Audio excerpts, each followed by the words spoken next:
இந்த பாருங்க, இவங்க கூட வேலை பார்க்குறவங்க ஏதோ சொல்லிட்டாங்க. கடைசியில் நீங்கள் யாரும் என்னன்னு விசாரிக்கும் போது தூரத்தில் எங்களுக்கு சொந்தம் தான்.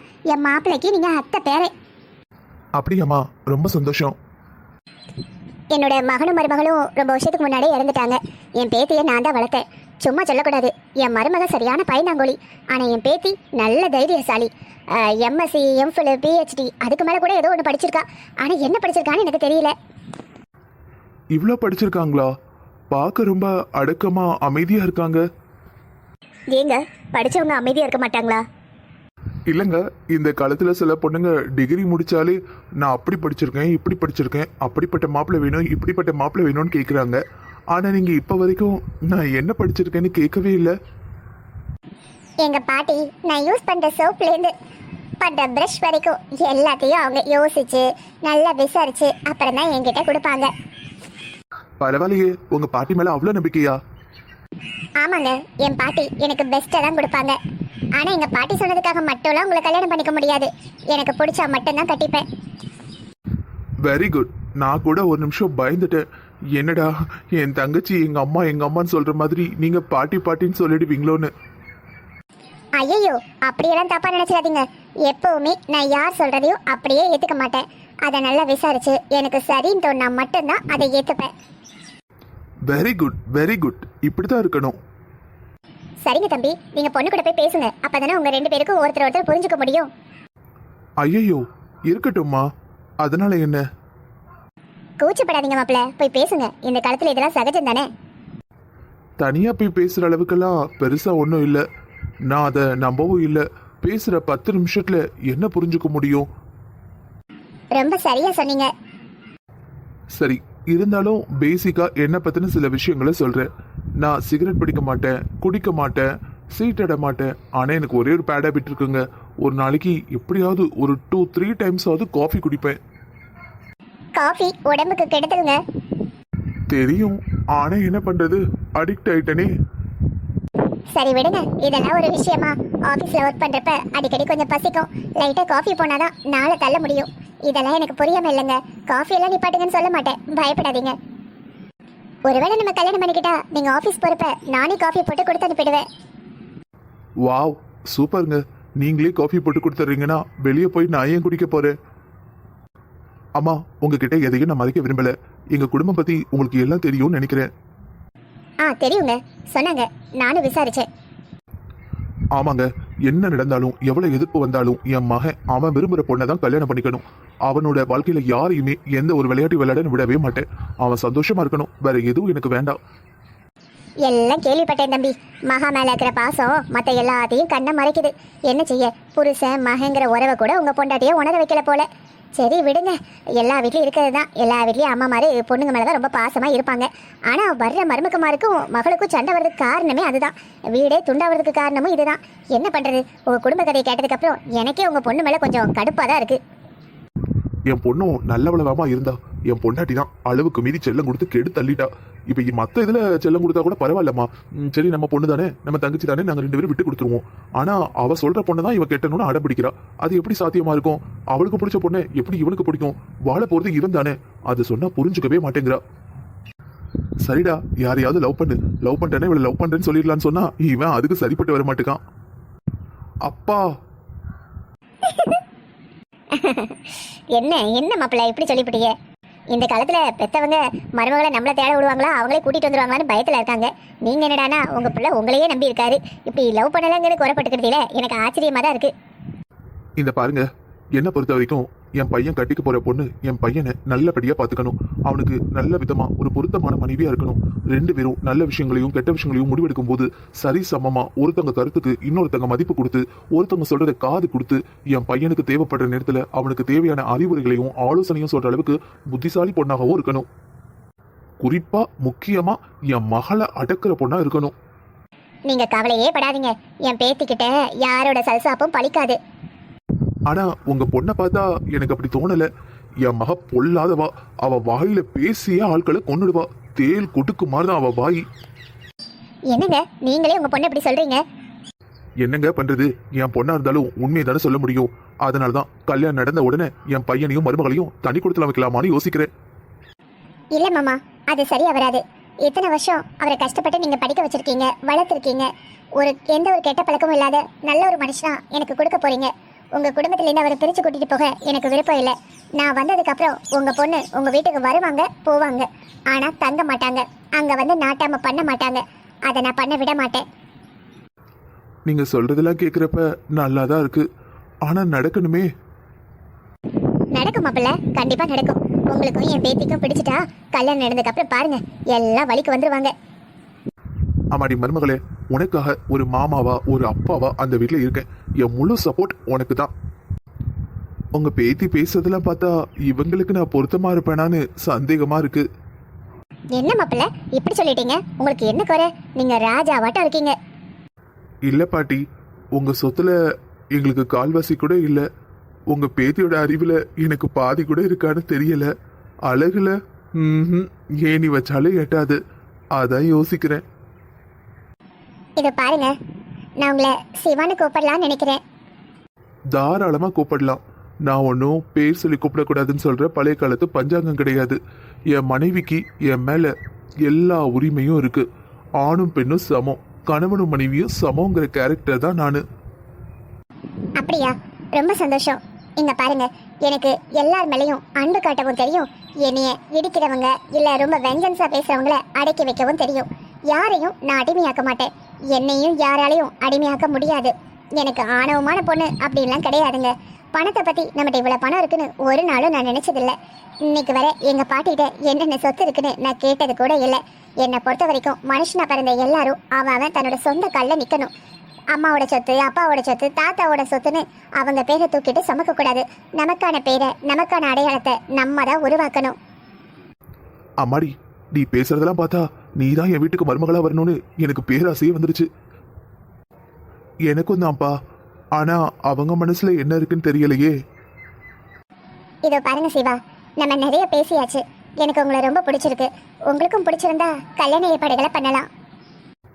அப்புறம் நான் ஒரு முக்கியமான விஷயம் சொல்லணும். சொல்லுங்க. கல்யாண விஷயத்துல என் தங்கச்சி அவ சொல்ற பொண்ணை தான் கட்டணும்னா நான் கட்ட முடியாதுன்னு. எப்பவுமே எங்க வீட்டில் அவ ரொம்ப செல்லந்தான். அதனால அம்மா அவளுக்கு சப்போர்ட் பண்றாங்க. இது ஒரு காரணத்தினால தான் எனக்கு வெறுப்பா இருக்கே தவிர அவங்க மேல எனக்கு நிறைய மரியாதை இருக்கு. அதனால கவலைப்படாதீங்க. உங்க அம்மாவுக்கு எந்த விதத்திலையும் மரியாதை குறைவு ஏற்படாது. அவங்க எப்படி நடந்துக்கிட்டாலும் நான் அவங்கள மரியாதை இல்லாம நடத்த மாட்டேன். அவங்க உங்களை பெத்தவங்க, அது எப்பவுமே என் ஞாபகத்துல இருக்கும். ஆனா அவங்க தப்பா ஏதாவது பண்ணா நான் சும்மா இருக்க மாட்டேன். அவ பண்றது எல்லாமே தப்பா தான் இருக்கும். அதை சரி பண்ண தானே என் பேத்தியை உங்க வீட்டு மருமகளை கூட்டிட்டு போறீங்க. எல்லாம் சரியாயிடும், கவலைப்படாதீங்க. சரிம்மா, இப்பதான் எனக்கு நம்பிக்கையே வந்திருக்கு.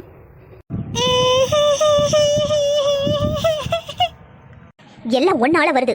ஒன்னாலதான் எல்லா பிரச்சனையும். ஒன்னாலதான் எல்லா இடத்துலயும் மரியாதை கேட்டு நின்றுகிட்டு இருக்கேன். ஏண்டி, குழந்தைகிட்ட வந்து எதுக்கு கத்திக்கிட்டு இருக்க? எங்க உள்ள கோவத்தை எங்க கொண்டு வந்து காட்டுற? கொஞ்ச நாள் ஆகட்டும், இப்ப அவசரமா ஸ்கூல் சேர்க்காண்டான்னு கேட்டிங்களா? எல்லாரும் 3 வயசுல விடுறாங்க. நானும் போய் என் பிள்ளைய விட போறேன்னு. ஒரு நாளைக்கு போறா, ஒரு நாளைக்கு போக மாட்டேங்கிறா. எப்ப பாரு இதே வேலை. ஸ்கூல்ல விட்டா ஒரேடியா ஸ்கூல்ல விடுங்க, இல்லனா ஒரு வருஷம் கழிச்சு 4 வயசுல ஸ்கூல் சேருங்க. ஏமா, ஸ்கூலு உங்க வீட்டு பக்கத்துல தானே இருக்கு. நீ போய் ஸ்கூல்ல விட்டு வர வேண்டியதானமா? ஏண்டி, நேத்துலேருந்து எனக்கு ஒரே கால் வலி. என்னால நடக்கவே முடியல. கிச்சனுக்கும் வீட்டுக்குமே என்னால நடக்க முடியல. எப்படியோ கஷ்டப்பட்டு சமாளிச்சு இப்பதான் சமைச்சு கிச்சு முடிச்சிருக்கேன். எல்லாம் எடுத்து வச்சிருக்கேன் பாரு. நான் எப்படி இருக்கேன் பாரு. இன்னைக்கு குளிக்க கூட இல்ல. நேத்து கட்டின அதே சேலையில இருக்கேன். லூசு மாதிரி இருக்கேன். சும்மா நிறுத்துமா. நீ குளிச்சியா, குளிக்கலையா, நேத்து கட்ட சேலையா, இன்னைக்கு கட்டின சேலையா, இதெல்லாம் எனக்கு தேவையே கிடையாது. எப்ப வருவா, எப்ப புலம்பலாம் ரெடியா இருந்தியா? ஏண்டி, இப்ப நீ என்ன சொல்லிட்டே இப்ப கத்திக்கிட்டு கிடக்க? எப்பவும் உங்க அப்பா போய் என் பேத்தியை விட்டுட்டு வருவாரு. காலையில எங்க போனாரே தெரியல. மணி என்னாச்சு பாரு. சாயந்தரம் ஆயிட்டு. இன்னும் விளக்கேத்துற நேரமும் ஆயிட்டு. இன்னும் வீட்டுக்கு வரல. எங்க போனாரோ? எங்க போவாரு? உன் மவனுக்கு கல்யாணம் பேசி முடிக்க போயிருப்பாரு. என்னடி சொல்ற? என் பிள்ளைக்கு எனக்கு தெரியாம கல்யாணம் ஏற்பாடா? ஆமா, நீ இப்படியே சொல்லிக்கிட்டு இரு. பூனை தான் கண்ணை முடிக்கிட்டு உலகமே இருட்டாதான் இருக்குன்னு சொல்லிச்சான். அந்த கதையா இருக்கு உன் கதை. ஏய், இருக்கிற கோவத்துல சும்மா உளராத. கல்யாணம்லாம் எவ்வளவு பெரிய விஷயம். உன்னையும் என்னை விட்டுட்டு அவங்க 2 பேரும் மட்டும் ஏற்பாடு பண்றாங்களாக்கும். சும்மா வாயில வந்தெல்லாம் உளறிக்கிட்டு. அம்மா, நான் உண்மையதாம்மா சொல்றேன். நேத்து நான் வீட்டுக்கு போகும்போது அப்பாவும் அண்ணனும் பேசிக்கிட்டு இருந்தாங்க அந்த பொண்ணை பார்க்க போகணும்னு. எந்த பொண்ணுடி? இங்க பாரு, சும்மா வாய்க்கு வந்ததெல்லாம் உளராத. நான் ஏமா உளர போறேன்? நான் உண்மையதான் சொல்றேன். நம்புனா நம்பு, நம்பாட்டே இரு. 10 மாசம் பெத்து சுமந்தேன் வளர்த்தேன்னு சொல்லிக்கிட்டே இருப்பியே. உன் புள்ள இதை கூடவா உன்கிட்ட சொல்லல? வீட்டுக்கு வரட்டும், 2 பேரையும் வச்சுக்கிறேன். அம்மா நான் சொன்னது உண்மை, என் காதார கேட்டதும் உண்மைம்மா. சத்தியமா நான் சொல்றது உண்மைதான். அவங்க 2 பேரும் இன்னைக்கு நைட்டு வீட்டுக்கு வருவாங்க. நீ விடாத, என்ன ஏதுன்னு கேளு. அவங்க சொன்னாலும் சொல்லாட்டாலும் நீ விடாத. நான் எதுக்கு இப்படி மறுபடி சொல்ல நினைக்காத. ஏன் ஏன் ஏன் ஏன் ஏன் நானே டென்ஷன்ல இருக்கேன். என்ன ஏன் ஏன் ஏன் சொல்லு சீக்கிரம். அம்மா இங்க பாருமா, பிச்சைமா தான் அண்ணன் பொண்டாட்டியா வரணும்னு நீ அண்ணன் தெளிவா சொல்லிடுமா. கத்தி கூச்ச போடு, சண்டை போடு, ஏதாவது பண்ணு, ஏதாவது டிராமா பண்ணி எப்படியாவது பிச்சைமாவை கட்டி வச்சிருமா. நான் சொல்லி பார்த்துட்டேன்டி, அவன் கேட்க மாட்டேங்கிறானே. ஏமா, ஒரு புள்ளைய எப்படி சொன்ன பேச்சு கேட்க வைக்கணும்னு ஒரு அம்மாவுக்கு தெரியாதா? ஏய், அவனுக்கு பிச்சைமாவை பிடிக்கலடி. என்னம்மா நீ அவன் பக்கம் மாறிட்டியா? நீயும் அப்படியே பேசுற. இங்க பாருமா, உனக்கு அம்மா வேணும்னா நீ பிச்சைமாவை தான் கட்டிக்கணும்னு சொல்லு. இதெல்லாம் நான் சொல்லல, நீ நினைக்கிறியா? இங்க பாருடி, நம்ம கட்டாயப்படுத்தி கட்டி வச்சாலும் அவன் தானே வாழணும். வாளுன்னு பெட்ரூம்குள்ள போய் கட்டாயப்படுத்த முடியுமா? இதோ பாருமா, நீ சொல்றதெல்லாம் பார்த்தா எனக்கு உன் மேலேயே டவுட்டா இருக்கு. ஒருவேளை நீ தான் அப்பாவே என்னையும் அனுப்பி வச்சியோ? இவ இருந்தா நடத்த விட மாட்டா, நீங்க 2 பேருமே போய் பேசி முடிச்சிட்டு வாங்கன்னு. என்னடி பேசுற? உன் இஷ்டத்துக்கு பேசாத. அப்ப உண்மையை சொல்லுமா. சரி, இதுக்கப்புறம் உன்னை நம்பி பிரயோஜனம் இல்லை. என்ன செய்யணும்னு நான் யோசிக்கிறேன். சரி சரி, மணி 6 மணி ஆக போகுது. வீட்டுக்கு கிளம்பு, மாப்பிள்ளை தேடிக்கிட்டு இருப்பாரு. வீட்டுக்கெல்லாம் போகலாமா? எனக்கு ரொம்ப பசிக்கு. ஏதாவது சாப்பாடு இருக்கா? ஏண்டி, நான் இன்னைக்கு எதுவும் சாப்பாடு பண்ணலடி. காலிலேருந்து ஒரே உடம்பு முடியல, முட்டி வலி. காலைல இட்லியை வச்சேன். மத்தியானம் சும்மா எனக்குன்னு கொஞ்சம் தக்காளி சாதம் கிண்டிக்கிட்டேன். அது எனக்கு மட்டும் தான் கிண்டிக்கிட்டேன், வேறு சாதம் இல்லையே, சாப்பிட்டாச்சு. அப்போ ஒன்று பண்ணுறேன், இட்லியை பிச்சு போட்டு இட்லி உப்புமா பண்ணி கொண்டு வரவா? ஐயோ, இட்லி உப்புமாவா? ஐயோ, உப்புமா எனக்கு அதை நினைச்சாலே கொமட்டுதுமா. மாமா ப்ளீஸ்மா, இட்லி வச்சனா எப்படி தோசை மாவும் இருக்கும்ல, தோசை போடுறியா? ஏய், தோசை மாவெல்லாம் இல்லடி. நான் ஏற்கனவே கடையில் வாங்கி தான் இட்லியே வச்சேன். சரியாக இருந்தது. 9 இட்லிக்கு மேலே ஒரு இட்லி வர மாட்டேங்குது. கரெக்டாக ஒரு அவியல் தான். ஆசைக்கு சாப்பிட்டுக்கலாம், வயிற்றுக்கெல்லாம் சாப்பிட முடியாது. ஏமா, வீட்டில் சும்மா தானே இருக்க. நீ அரிசி பருப்பு நனைய போட்டு வீட்டில் இட்லிக்கு போட வேண்டியதானே? அப்படின்னா 2-3 நாளைக்கு வரும்ல. பெரிய கிரைண்டர் தானே வச்சிருக்க. வர வர உனக்கும் சோம்பேறித்தனம் வந்துருச்சுமா. சொல்லுவடி, சொல்லுவேன். ஏன் சொல்ல மாட்டேன்? நான் சோம்பேறித்தனப்படுறேனா? உன் மகளை வச்சுட்டு வேலை பார்க்குறதே பெரும்பாடாக இருக்குது. அவ என்னம்மா பண்றா? வீட்டெல்லாம் நீட் பண்ணி பெருக்கி ஒரு வேலை முடிஞ்சதுன்னு அடுத்த வேலைக்கு போனா அடுத்த எல்லா வேலையும் பார்த்துட்டு வரதுக்குள்ள உன் பொண்ணு பழையபடி எல்லாத்தையும் இழுத்து போட்டுறா. ஆமா, இதெல்லாம் ஒரு குறைன்னு சொல்லிக்கிட்டு இருக்க. எல்லா வீட்லயும் பேத்தி பேரை வந்து விளையாட மாட்டாங்களா, வீட்டை அப்படி ஆக்க மாட்டாங்களான்னு ஏங்கிக்கிட்டு இருக்காங்க. அவ்வளவு ஏங்குறாங்கன்னா உன் மாமனார் மாமியார்ட்டையே விட்டுட்டு போக வேண்டியதானே? அவங்களே நல்லா பார்த்துப்பாங்களே, அதான் எல்லாரும் ஏங்குதாங்களே. ஆமா, அவங்க என் பிள்ளைங்களை நல்லா பார்த்துக்க மாட்டாங்கம்மா. ஆமா, ஆனா உடனே இதை சொல்லியே என் வாயை அடைச்சிரு. என்னம்மா நீ இன்னுமா வீட்டுக்கு போல? மணி 8 ஆக போகுது. அவ இங்க இருந்தா உங்களுக்கு என்ன செய்யுது? வந்தவொடனே வீட்டுக்கு போலையான்னு கேக்குறீங்க. எப்ப வந்தமான்னு கேளுங்க. எப்ப வந்தமான்னு கேட்கணுமா? அவ எப்பவுமே இங்க தானே இருக்கா.